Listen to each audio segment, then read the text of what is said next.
So it was kind of a tradition to go out there and check out the Grind Line Podcast's Twitter account. I love these guys, have been on their show before. They do fantastic work in talking about the Detroit Red Wings. But yesterday, after the NHL trade deadline for 2025, they went out there and summarized everything Steve Yzerman said in the post-trade deadline press conference. And this is a long tweet, so big shout out over to the Grindline guys. They even said on Twitter, I think a year or two ago, that they like making these kinds of tweets because they know I'll make a video about it. So big shout out over to those folks over there. It's the circle of life of content creation, right? Let's go out there and give their props and also ignore the Red Wings game that happened yesterday against the Washington Capitals. We can just kind of put that on the back burner and not really acknowledge that. But the Red Wings yesterday made one trade, and we did talk about it in a YouTube video that was kind of interesting. I mean, this was the commentary right here. The Red Wings make a weird trade. Welcome back, Peter Mrazek. Goodbye, Joe Veleno. We'll get some interesting insight from Steve Yzerman as to why this trade went down, courtesy of the folks over on the Grindline Podcast Twitter account. As always, this show is brought to you by ExpressVPN. Go out there and check out that first link in the description to save some money on your VPN, get some free months, and support this YouTube channel in the process. Let's dive into this right here. How did today go? The Red Wings didn't do everything they wanted to do. They had areas that they wanted to address. Getting Mrazek and Smith was acquired because of the loss of Carter Mazur and Christian Fischer. So we did make videos about the acquisition here, as well as Christian Fischer getting claimed on waivers by the Columbus Blue Jackets. Very unfortunate to see the Wings lose out on him. And then Carter Mazur making his NHL debut, ending up leaving the game with an injury as well. That was very, very unfortunate. Talk about Red Wings luck, eh? But the Wings, part of the reason they ended up getting Smith was because of that. Steve Yzerman is hoping that Peter Mrazek can provide a boost in net. They're prepared not to sacrifice future assets for a rental player. There were not a lot of options for players that fit the age group with term. So this is an interesting point over here. Seems like Stevie Y really is placing an emphasis on not just going after a rental for the sake of getting a rental, but getting guys that have term and that also fit the timeline of this Red Wings team's progression. The guys like the Larkins, the Raymonds, and the Brinketts, they're all in that certain age range, mid-2010s-ish draftees, and there aren't too many of those guys available that would have been able to stick around for a while. The question is, how does goaltending shake out now that the Wings have 3 goalies and Yzerman says they will carry 3? They'll cycle Talbot, Mrazek, and Lyon, leaving Kosa and Jack Campbell in Grand Rapids. So, yeah, imagine that, eh? The Detroit Red Wings going out there with a 3-goalie rotation. It's not like we haven't seen that before. Talbot, Mrazek, and Lyon are going to be the 1, 2, 3, and depending on which one gets a little bit hotter at certain times, we might start to see a little bit more splitting of the load here. The evaluation on Peter Mrazek, Yzerman gives Max Bultman some snark, saying that he hopes he helps them in net.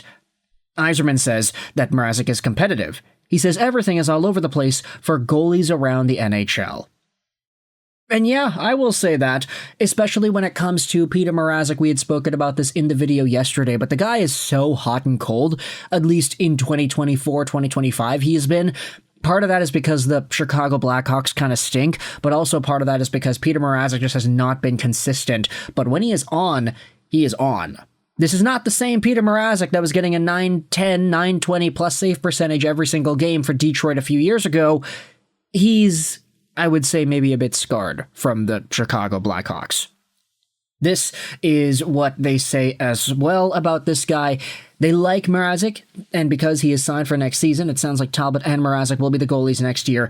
Could do something else in goal, but they are comfortable with the 2 goalies that they have. So Alex Lyon, I don't know, man. The guy's contract is also expiring, so we will wait and see what his future ends up looking like.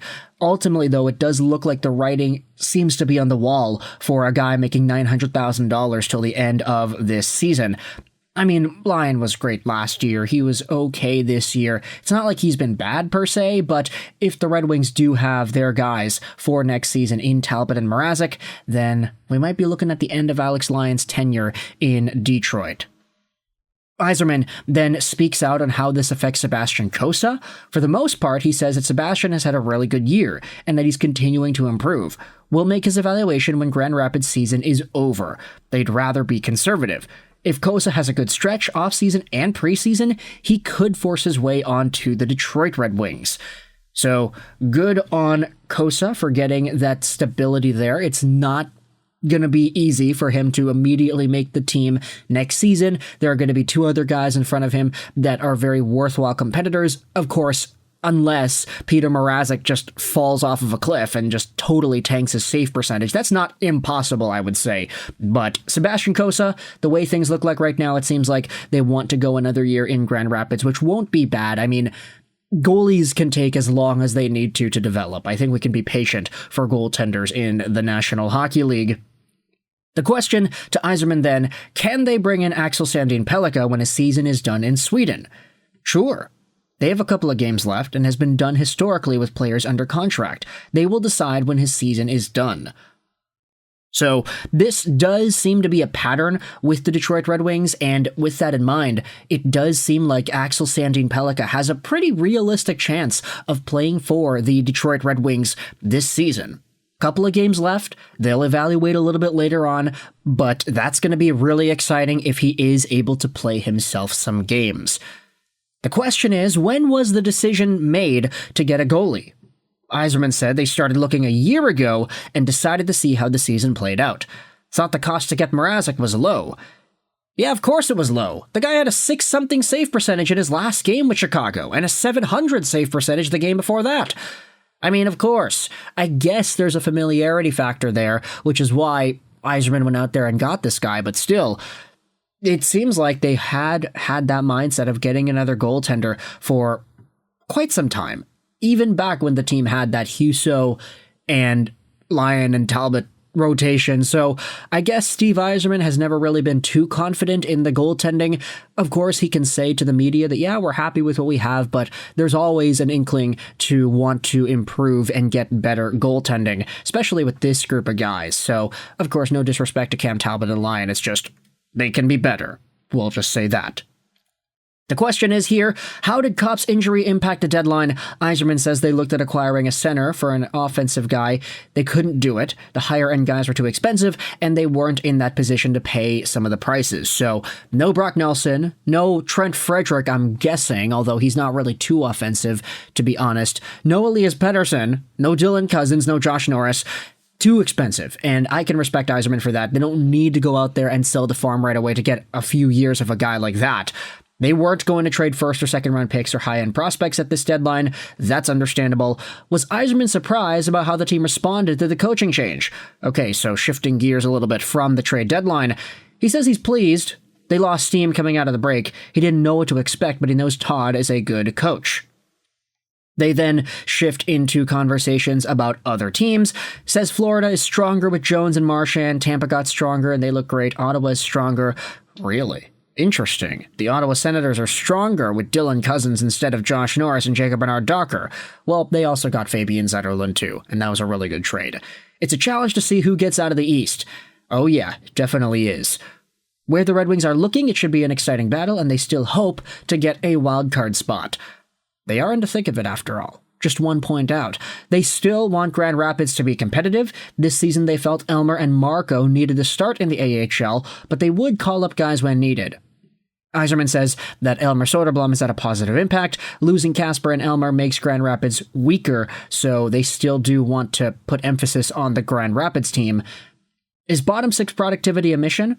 Yes. They want more 5-on-5 scoring up and down the lineup. Lucas, Dylan, Kat, Marco, and Kane have scored.